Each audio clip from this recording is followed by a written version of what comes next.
माझ्या जवळच्या मित्राने मालवणी कवितेच्या चाहत्याने असाही प्रश्न विचारला की मराठी मालवणीमध्ये एवढं नाव कमावलेलं असताना हिंदीचा अर्थ असला तर मी हिंदी कविता सगळं काढला म्हणजे मराठी मालवणी कविता थांबलेला नाही आणि थांबविणारही नाही.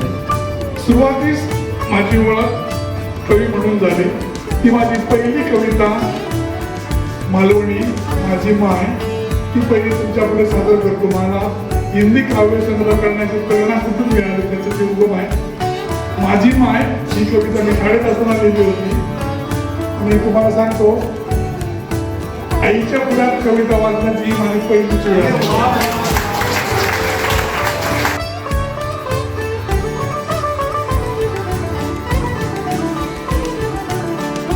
एक बच्चा आंचल भर रोता, दूसरा उसके पीठ पर सोता. शाखा मालवण. आदरणीय पिंटू साहब की माँ मेरी इस काव्य संग्रह में से एक कविता जिसका नाम है कोंकणी मालवणी. मालवण मेरा गाँव, मालवणी मेरी भाषा. मालवण मेरा गाँव, मालवणी मेरी भाषा. नमकीन सफेद मिट्टी, हवा को भी मछली की बास. माथे पर लाल अबोली, शेवंती की वेड़ी साथ. माथे पर लाल अबोली, शेवंती की वेड़ी साथ. कभी कभी सुरंगी का हार दिखाई देता घर द्वार. सागर की नमकीन हवा श्रम सब भगा देती. आम्र वृक्ष की शीतल छाया माँ का प्यार देती, माँ का प्यार देती.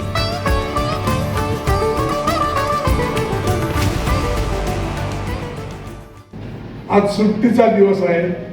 तुमचा आराम करण्याचा दिवस असूनही तुम्ही आज माझ्या प्रेमाकरता इथे उपस्थित राहिलात आणि त्यामुळे पूर भरून येतो. त्यामुळे मला माहित होतं मी बोलायला गेलो की अर्ध विसरणार म्हणून थोडेसे पॉईंट लिहून काढले आहेत. त्यामुळे खूप बोलणार नाही, फक्त पॉईंट लिहिले. बराच वेळ असं होतं बोलायचं असतं खूप, इथे बोलतो आणि म्हणतो अरे अर्ध हे राहिलं ते राहिलं म्हणून फक्त पॉईंट लिहिले आहेत. तर सर्वांना उपस्थित सर्वांना पुन्हा एकदा नमस्कार आणि खूप बरं वाटलं तुम्ही एवढ्या बरगतच्या संख्येने आज सुट्टीचा दिवस असताना सुद्धा आलात म्हणून.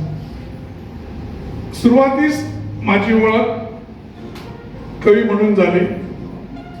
ती माझी पहिली कविता मालवणी माझी माय ही पहिली तुमच्या पुढे सादर करतो. मला हिंदी काव्य संग्रह करण्याची प्रेरणा कुठून मिळाली त्याचं ते उगम आहे. माझी माय ही कविता मी शाळेत असताना लिहिली होती आणि तुम्हाला सांगतो आईच्या पुढ्यात कविता वाचण्याची ही माझी पहिलीच वेळ आहे. मी खूप मुंबई, दिल्ली, बेळगाव, मंगलोर, गोवा खूप ठिकाणी काव्य केलं पण आईच्या पुढ्यात पहिलीच कविता वाचतो. कविता म्हणजे आई तसं काय माहित नाही. आईने आम्हाला मी 6 महिन्याचा असताना माझे वडील वारले. आईनेच आम्हाला लहानाचं मोठं केलं. सर्व तिनेच आम्हाला संस्कार घडवले. तर ती माझी मायची कविता त्याच्यावर त्याला एवढं मला लोकांना ती आवडली.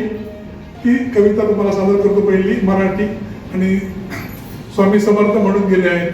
स्वामी तिन्ही जगाचा आई विना मी करे, आई नाही तर काय नाही.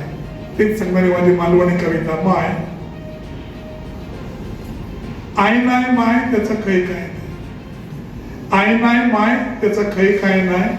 होय काय नाही बाबा होय काय नाही. आई ती आय खरी दुधावरची साय. घसारलोच कधी पाय तर हळद तुरटीला आहे. आई ती आय खरी दुधावरची साय.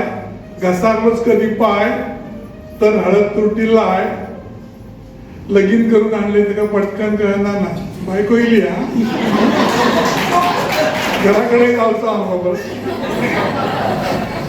लगीन करून आणलंय तर का पटकन कळणार नाही. येऊ उशीर झालो तरी वाट बघता माय. जीवान बरा नसला तर सांगूचा लागणार नाही. जीवान बरा नसला तर सांगूचा लागणार नाही. ह्याच माका समजा नाही ती का कळता कसा काय म्हणून म्हणतोय आई नाही माय त्याचा खैच काय नाही. खैच काय नाही. खैच काय. ही कविता मला खूप या कवितेने लोकांच्या पुढे सादरीकरणात खूप लोकांना आवडली, त्यामुळे मला खूप हुरूप आला. आणि तीच कविता हिंदीत माँ मेरी या शीर्षकाखाली मी हिंदीत घेऊन आलोय कविता. मला पहिल्यापासूनच कवितेची आवड असल्यामुळे माझ्याकडून मराठी, मालवणी, कोकणी कविता संग्रहाचे लिखाण झाले आणि त्याचे चांगले स्वागतही झाले. रसिकांनी काव्य वाचनाला चांगली दाद दिली. त्यामुळे माझ्या याच कवितामधील कोकणचे सौंदर्य, संस्कृती, जीवनमान सर्वदूर व्हावे, तसेच इथल्याच लोकांपर्यंत मर्यादित न राहता हिंदी ही आपली राष्ट्रभाषा असल्यामुळे सर्वत्र पोचण्याच्या मूळ उद्देशाने प्रेरित होऊन या हिंदी काव्य संग्रहाची मी निर्मिती केली आहे. माझ्या जवळच्या मित्रांनी, मालवणी कवितेच्या चाहत्यांनी असाही प्रश्न विचारला की मराठी, मालवणीमध्ये एवढं नाव कमावलेलं असताना हिंदीचा अट्टास का? तर मी हिंदी कविता संग्रह काढला म्हणजे मराठी, मालवणी कविता थांबलेल्या नाही आणि थांबविणारही नाही. कारण मालवणी कविता सादर करताना मला आणि माझ्या रसिकांना मिळणारा आनंद इतरत्र कुठेच मिळू शकणार नाही हे मला पक्क ठाऊक आहे. या काव्य संग्रहात माझ्या मागील 5 काव्य संग्रहातील लोकांना आवडलेल्या कविता आणि अधिक नवीन कविता धरून सर्वोत्तम अशा 86 कविता आहेत. त्या तुम्हाला वाचल्यानंतर नक्कीच आवडतील. माझी माय त्या माझ्या मालवणी कवितेमुळे मला खूप प्रसिद्धी मिळाली. ज्या ज्या ठिकाणी मी ही कविता सादर केली त्या ठिकाणच्या रसिकांनी, खास करून महिला वर्गाला ही कविता जास्त भावली. त्यामुळे ही कविता सर्वदूर जावी ही माझी इच्छा असल्यामुळे मी ती हिंदीमध्ये करण्याचा प्रयत्न केला. माझं मालवणी आणि मराठीवर जेवढं प्रभुत्व आहे तेवढं हिंदी भाषेवर नाही. त्यामुळे काव्य संग्रह येण्यासाठी, तयार होण्यासाठी सुमारे 1.5-2 वर्षाचा कालावधी गेला. तरीही ठाकूर गुरुजींच्या पाठपुराव्यामुळे हा काव्य संग्रह लवकर पूर्ण झाला. हा काव्य संग्रह पूर्ण देण्यासाठी गुरु श्री सुरेश ठाकूर तसेच गुरु रवींद्र वराळकर यांचे मार्गदर्शन लाभले. गुरु रवींद्र वराळकर यांचे मित्र श्री कृष्णा मालटकर, विशेष हिंदी राष्ट्रभाषा पंडित, यांनी सर्व कविता वाचून सुंदर अशी प्रस्तावना लिहून दिली. त्यांचा मी खूप खूप आभारी आहे. कविता लेखनात सिंधुदुर्ग महाविद्यालयाचे प्राध्यापक डॉक्टर श्री अंबीरराव चौगुले यांचे मार्गदर्शन लाभले. त्यांचेही आभार.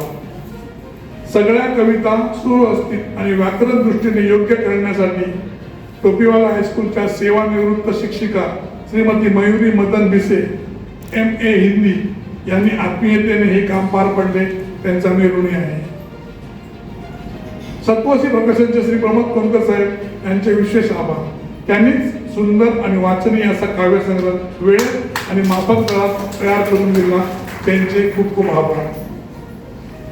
तसेच हा काव्य संग्रह पूर्ण करण्यासाठी साने गुरुजी वाचनालयाच्या ग्रंथपाल श्रीमती ऋतुजा केळकर मॅडम, सहाय्यक कुमारी गौरी केळुसकर, माझा मित्र श्री अजय मुंडगेकर आणि मुखपृष्ठ मलपृष्ठ बनविण्यासाठी श्री प्रवीण पवार यांचे मोलाचे मार्गदर्शन लाभले आणि सहकार्य लाभले. त्या सर्वांचे आभार.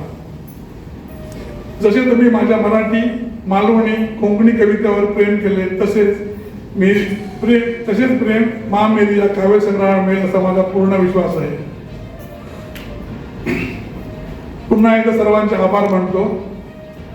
आणि माँ मेरी ही या कविता संग्रहातली माँ मेरी ही कविता तुमच्याकडे सादर करतो. त्यापूर्वी माझा संपूर्ण कोमसाप मालवणचे सगळे माझे सहकारी, जिल्ह्यातले कोमसापाचे माझे आलेले सर्व माझा परिवार, कबड्डी फेडरेशन सदस्य, सर्व वाचनालयाचा माझा परिवार, ग्रंथालयाचा सर्व परिवार, आचरा, कसाल, कुडाळ, कणकवली, सावंतवाडीवरून आलेले सगळे साहित्यप्रेमी, जेजुरीवरून आलेले साहित्य, जिल्ह्यातून आलेले सर्व साहित्यप्रेमी, सर्वांना माझा नमस्कार. आणि सर्वांचा मी खूप खूप आभारी आहे एवढं प्रेम दाखवल्याबद्दल. आणि कुणाचं नाव कुणाचंच घेत नाही, कारण सगळे एकापेक्षा एक दिग्गज आहेत आणि सगळे मोठमोठी माणसं आहेत. त्यामुळे सर्वांचे पुन्हा एकदा तुमच्याकडे नतमस्तक मनापासून तुम्हाला नमस्कार करतो आणि सर्वांचे तुमचे आभार मानतो. आणि माँ मेरी ही माझी कविता तुमच्याकडे सादर करतो. या काव्य संग्रहातली माँ मेरी. ममता की मूरत है माँ मेरी, ममता की मूरत है माँ मेरी, दोपहर की तपती धूप में ठंडी छाया है मेरी माँ मेरी। मेरे लिए खुद को घिसती रही माँ मेरी, मेरे लिए खुद को घिसती रही माँ मेरी। धूप बारिश में भीगती रही माँ मेरी, धूप बारिश में भीगती रही माँ मेरी। अपने संकल्प से कभी न डगमगाई माँ मेरी, अपने संकल्प से कभी न डगमगाई माँ मेरी। दिए की बाती बंद खुद को जलाई माँ मेरी, दिए की बाती बंद खुद को जलाई माँ मेरी। हर दुख में अकेले लड़ी माँ मेरी, हर दुख में अकेले लड़ी माँ मेरी। जिसकी महिमा कोई समझ न पाए ऐसी माँ मेरी। मेरी हर पुकार की पहचान है माँ मेरी, मेरी हर पुकार की पहचान है माँ मेरी। बिन कहे हर बात जान लेती है माँ मेरी। जीवन में कुछ भी हो जाए अगर, जीवन में कुछ भी हो जाए अगर, तो भरोसे की छाप बन जाती है माँ मेरी, भरोसे की छाप बन जाती है माँ मेरी। घर आने में देर हो जाए अगर, घर आने में देर हो जाए अगर, तो दरवाजे पर राह तकती है माँ मेरी, तो दरवाजे पर राह तकती है माँ मेरी। डांटकर भी सीने से लगाती है माँ मेरी, डांटकर भी सीने से लगाती है माँ मेरी। हर डर से पहले ढाल बन जाती है माँ मेरी, हर डर से पहले ढाल बन जाती है माँ मेरी। पहले खुद परख कर देती है माँ मेरी, पहले खुद परख कर देती है माँ मेरी। जो अच्छा हो वही मुझे देती है माँ मेरी, जो अच्छा हो वही मुझे देती है माँ मेरी। हाँ हाँ, मेरा भगवान है माँ मेरी, हाँ मेरा भगवान है माँ मेरी। मेरे जीवन की सबसे अनमोल धरोहर है माँ मेरी, मेरे जीवन की सबसे अनमोल धरोहर है माँ मेरी।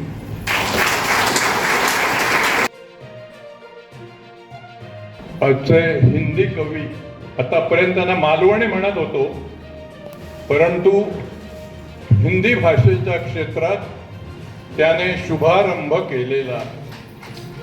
त्यामुळे यानंतर त्याच्या अनेक भाषांमध्ये कविता अनुवादित होतील.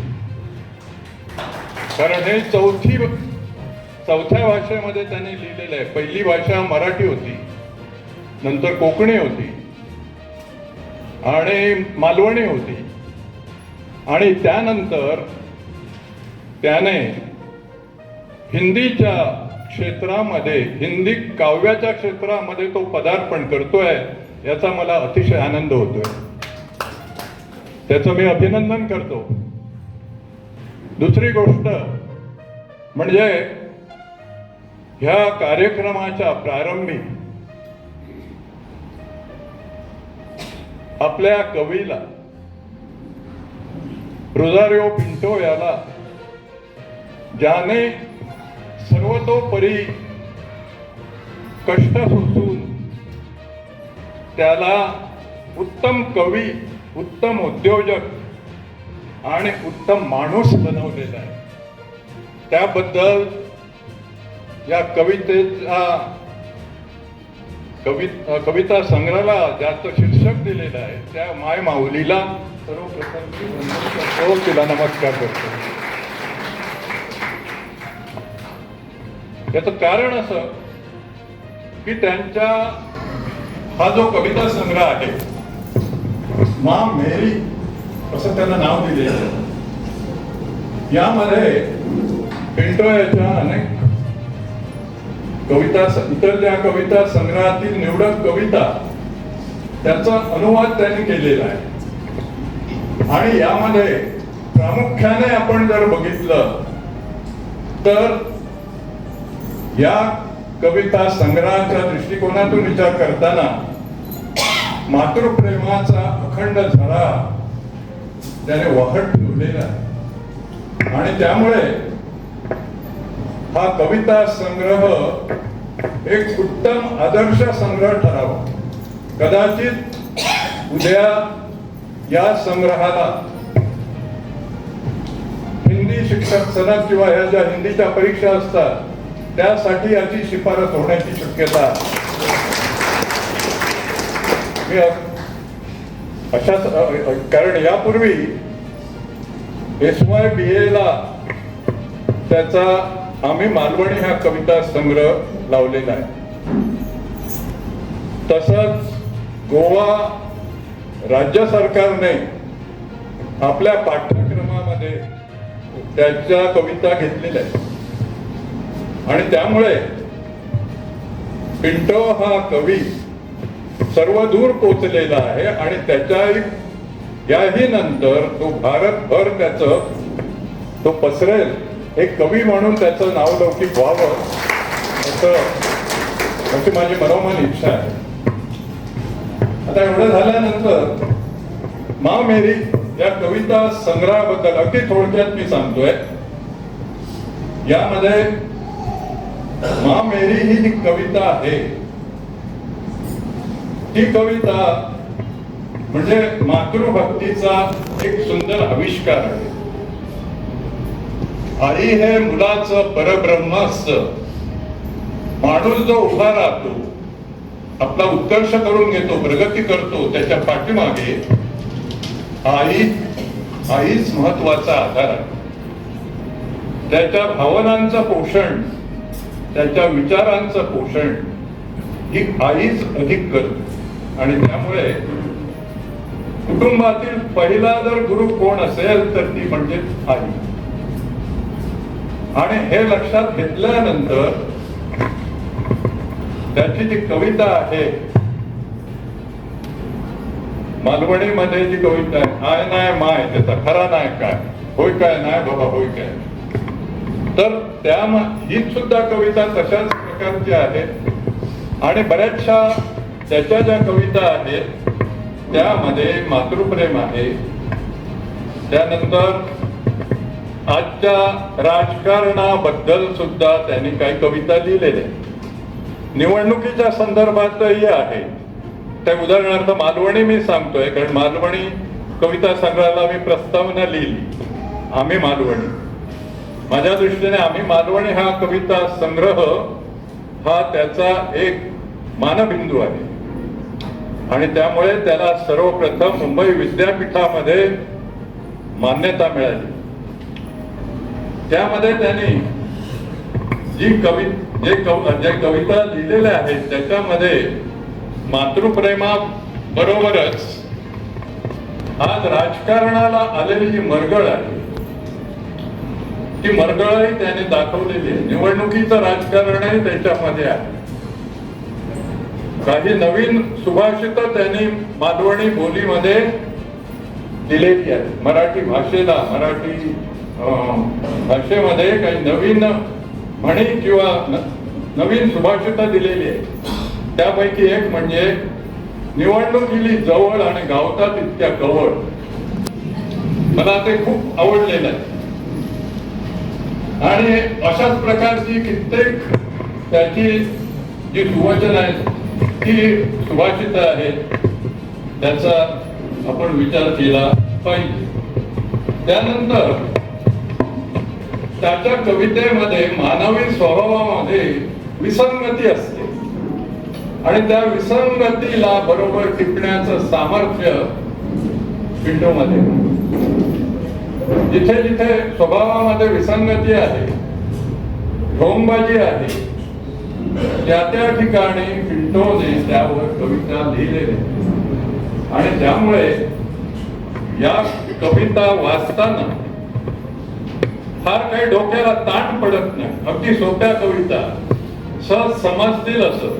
आणि त्याच प्रकारचं मा मेरी हा हिंदी भाषेतला कविता संग्रह कुणीही वाचल्यानंतर या अतिशय सोप्या कविता कोणालाही कळू शकतील अशा त्याने लिहिलेल्या. त्यानंतर त्याने सर्व धर्म समभाव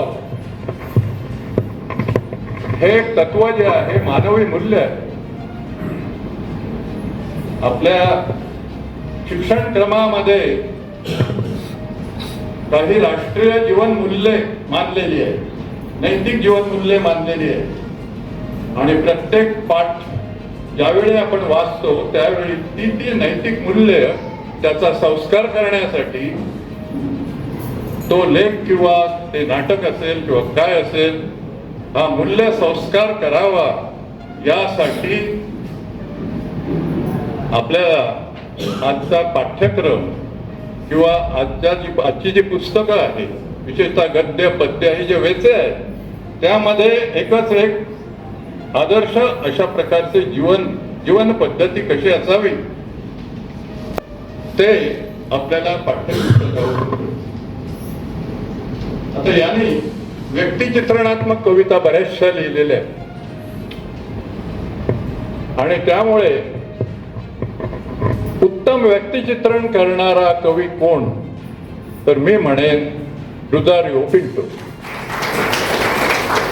उदाहरणच द्यायचं झालं तर आपले आदरणीय डॉक्टर या ठिकाणी सुभाष दिघे सर बसलेले आहेत. त्यांचा ज्यावेळी वाढदिवस होता तेव्हा त्याने कविता लिहिली. गंगाधर महांबरे माझे मित्र, एक मोठे चित्रपट गीतकार म्हणून ज्यांचं कौतुक झालं महाराष्ट्रामध्ये, त्यांच्यावर त्यांनी कविता लिहिलेली आहे.